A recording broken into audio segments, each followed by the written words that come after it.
2 Torx screws, 2 antenna cables, and about 10 minutes of work.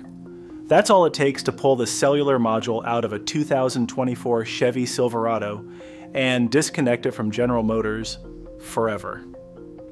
The instructions are sitting on a Silverado owner forum right now, written by a man who got tired of being tracked. His truck still drives, the compass on his dashboard does not. He says it was worth it. Across the country, on Duramax forums, Cadillac groups, and Bolt EV threads, thousands of owners have quietly done the same thing, removing the chip the manufacturer never told them was watching. But this is not just a story about paranoid truck owners. By the time the Federal Trade Commission announced its January 2026 settlement against General Motors, the underground had already moved on. They were not waiting for the next ruling. They were taking the cars apart themselves. To understand why a man would lie under his Silverado dashboard with a Torx bit, you have to start with a single section of a single bill. Section 24220 of the 2021 Infrastructure Investment and Jobs Act. President Joe Biden signed it into law on November 15, 2021. It runs 1,100 pages, covers everything from broadband expansion to bridge repair, and somewhere in the middle of all that, it requires every new passenger vehicle sold in America to be equipped with what the statute calls advanced drunk and impaired driving prevention technology. In plain English, the law says your next car must be able to watch you drive, decide if you're impaired, and stop you from driving if it concludes you are. The technology was sold to the public as a drunk driving prevention measure. Mothers Against Drunk Driving lobbied hard for it. Lawmakers pointed to more than 12,000 alcohol-related driving deaths in 2023 and said something had to be done. What the public was not told was that the same hardware required to stop a drunk driver also creates the infrastructure for permanent passive surveillance of every American behind a wheel. Cameras pointed at the driver, sensors in the steering column, and software that decides whether your behavior fits a profile. The drunk driver was the wedge. The surveillance was the door. To see how that surveillance actually gets used, you do not have to wait for 2026.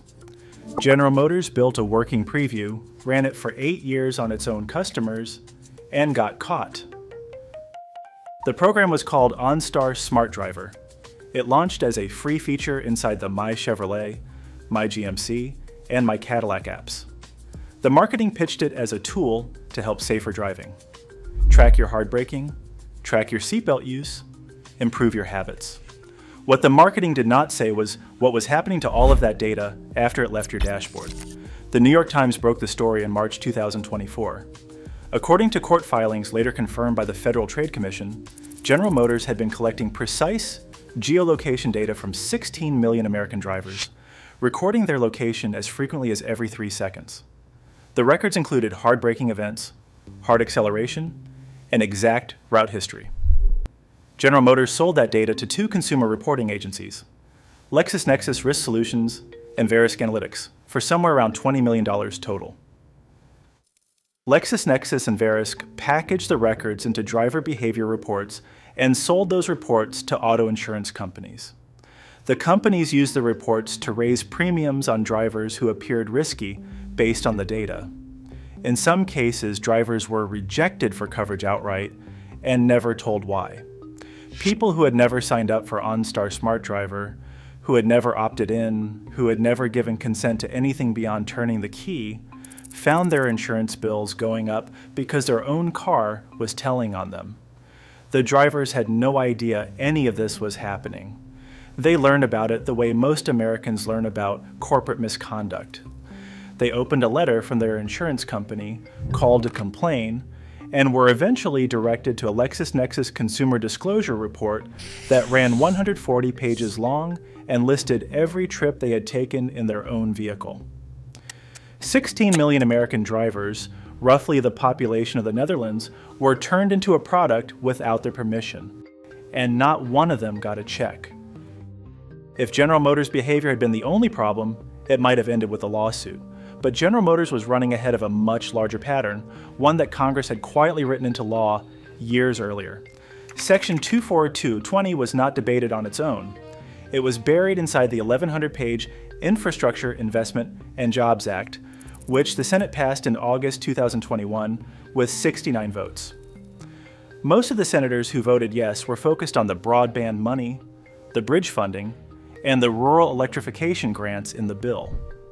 Section 24220 sat at line item 3,000 and change, and almost no one read it. The law gave the National Highway Traffic Safety Administration 3 years to issue the final implementation rule.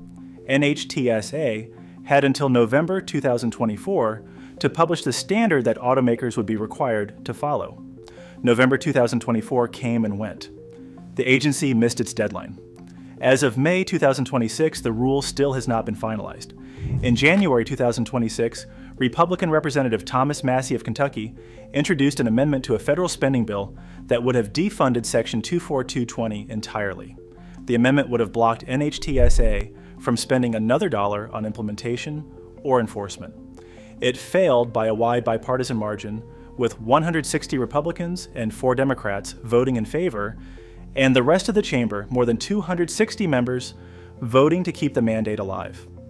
A separate bill, the No Kill Switches in Cars Act, House Resolution 1137, was introduced to repeal the mandate outright. As of this recording, it remains stuck in committee. What this all means in practical terms is that the federal government has committed to making passive surveillance standard equipment in every new American passenger vehicle. The agency in charge of writing the rule cannot meet its own deadlines, and the lawmakers who voted for it are mostly unaware of what they signed. Subscribe for more of what the auto industry hopes stays buried. Now to the part that almost nobody is talking about. NHTSA itself has admitted in a formal report to Congress dated February 2026 that the technology required by Section 24220 does not work yet. The agency is not aware of any system that achieves anywhere close to the accuracy needed to distinguish a drunk driver from a sober one in real time. The agency uses careful regulatory language, but the meaning is direct. Even at 99.9% detection accuracy, NHTSA writes, the technology would result in millions to tens of millions of incorrect decisions per year. That number bears repeating. Tens of millions of false positives. Tens of millions of times a year, an algorithm could decide incorrectly that a sober American is too impaired to drive home from the grocery store, the hospital, or work. The systems that automakers are currently testing rely on 3 rough categories of input. They use cameras that watch the driver's eyes for signs of drowsiness, sensors in the steering wheel that monitor erratic input patterns, and cabin air sensors that try to detect alcohol vapor from the driver's breath. None of these systems can reliably tell the difference between a tired driver and an intoxicated one. None of them can distinguish your frustrated steering at the end of a long commute from the wandering steering of a drunk. And the air sensors will happily flag a sober driver who is sitting next to a passenger who had 2 beers at dinner. These are the systems Congress mandated. These are the systems that will, by federal law, be in your next car. And NHTSA, the very agency tasked with approving them, has gone on the record saying they are not ready. This is where the story stops being about Washington and starts being about driveways. The first OnStar removal guide on the Silverado Sierra forum was posted by a member who described himself as an old IT guy. He had read the news about the data sales, looked at his 2022 GMC Sierra, and decided that nothing man can make, man cannot defeat. He wrote up a step-by-step procedure with photographs. 2 Torx screws sit between 2 antenna plugs. Pull the OnStar module by hand. The truck still starts. The compass on the dashboard goes dark. Surveillance is over. The post is now several pages long with replies. Owners of 2017 Colorados, 2018 Suburbans, and 2024 Silverados have followed the procedure. There is a similar thread on the Duramax forum, another on the Chevy Bolt EV forum, and a third on the Cadillac Owners Forum that has been active for over a decade. A separate community has formed around small computers called Raspberry Pis. Hobbyists are using them to disable factory features the manufacturer never gave the owner permission to turn off. One Subaru Forester owner published a $10 bypass for the auto stop start feature that has been replicated by hundreds of other owners on Reddit. Independent shops have started advertising OnStar deletion as a paid service. A cottage industry now exists, growing in the parking lots of repair shops the auto industry would rather you forget. The reckoning, when it came, was both real and inadequate.